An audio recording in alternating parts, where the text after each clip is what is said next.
My government will serve you. Country first, party second.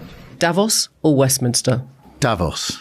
You will know who your elected representative truly represents when you see them in action. And it seems that Keir Starmer, like Tony Blair before him, that uber globalist, is strongly affiliated to the globalist project that similarly has in its palm Emmanuel Macron, still the president of France, and I think he will remain for another couple of years at least. Our country needs a bigger reset. We need a great reset. Are you surprised that your prime minister didn't show up to Davos? Yes, I think our prime minister should have showed up at Davos. I absolutely do. We'll get a prime minister that does show up to Davos. And one of the things that's been, impressed on me since I've been here is the absence of the United Kingdom. And that's why it's really important that I'm here and that our Shadow Chancellor Rachel Reeves is here as a statement of intent that should there be a change of government, and I hope there will be. Doesn't that sort of seem like a middle management mob figure showing up to pay tribute to the heads of the five families? You know, we're here to show you that when we're elected, we bloody well will come. And I'd invite you not to look at the backdrop and the 666 configuration that runs through the O's in the words World Economic Forum.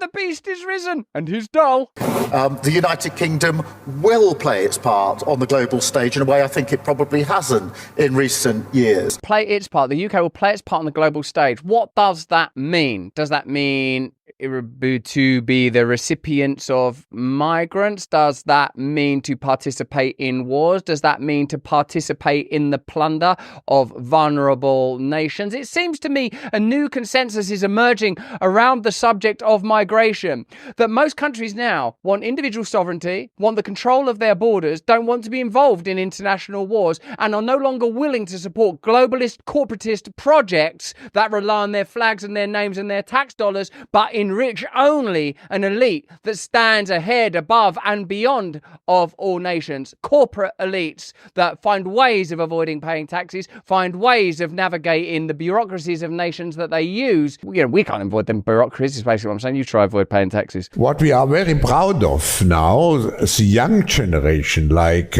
Prime Minister Trudeau, President of Argentina and so on, so that we penetrate the cabinets. Oh, they're penetrating the cabinets, baby. They've penetrated this cabinet. My government will serve you. Country first, party second. Davos or Westminster?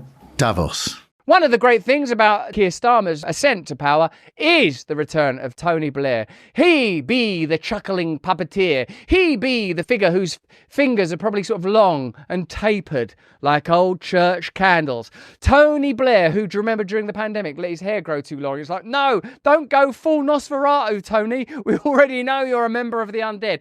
Tony Blair is there to guide Keir Starmer into the upper echelons of global and indeed globalist power. And here is Tony Blair explaining to us the real threats we face and how he and his friends will protect us from them. I am constantly saying to my own party, Labour Party, which will probably win this election, you've got to focus on this technology revolution. It's not an afterthought. It's the single biggest thing that's happening in the world today of a real world nature that is going to change everything. Leave aside all the geopolitics and the conflicts and war and America, China, all the rest of it. This revolution is going to change everything about our society, our economy, the way we live, the way we interact with each other.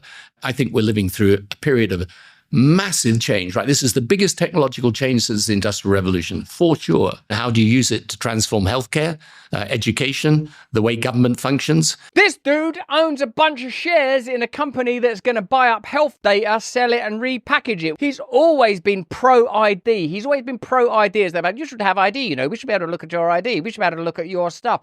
How will these globalist alliances be affected by BRICS, the new financial alliances that are emerging? How do you help educate the private sector as to how they can embrace AI in order to improve productivity? I mean, this is a huge agenda for a government and a really exciting one. People get a bit depressed about being in politics. Because of you! Because you get all this criticism. People certainly in the West feel society's not changing fast enough and well enough. And I say, no, it's a really exciting time to be in politics because you've got this massive revolution that you've got to come to terms with. Yeah, okay. Also, you've got, it seems, some pretty peculiar financial interests and giddy investments. Hey, this is exciting. We've got a great partner today. It's Rumble. But beyond Rumble, it's Rumble's latest venture. Let me ask you first, are you a Sleepy Joe type character with zero cognitive performance, struggling to muster focus and brain power for basic things like running the United States of America? You've got to stop drinking woke liberal coffee that hates you and your way of life and start your day by drinking Rumble's very own 1775 coffee. This is going to be the best tasting coffee you've ever had. Seriously good, ethically sourced from a family farm in the high altitude mountains of Bolivia. Not in the Bolivian lowlands run not by a family but by a single man still living with a pet. No! Instead of waking up and drinking your big corporation owned woke ideology coffee that's probably making you sick from the pesticides it's sprayed with, try Rumble's 1775 revolutionary coffee. Support freedom of speech. Build a parallel economy that actually values you and loves you. My favourite? It's dark, of course. I've always found the lure of the dark irresistible. I'm sorry, how can I stay mad at you, Gordon? You're just going to have to wait over there for a little while. Level up your morning routine with a 1775 coffee. Sleep all night knowing your hard-earned dollary dues are going towards supporting freedom-loving creators like me on Rumble. Visit 1775coffee.com now, pick up your first bag, use the code BRAND to save 10% on your first order. Oh, come on. Why choose, you know? Okay, back to the content.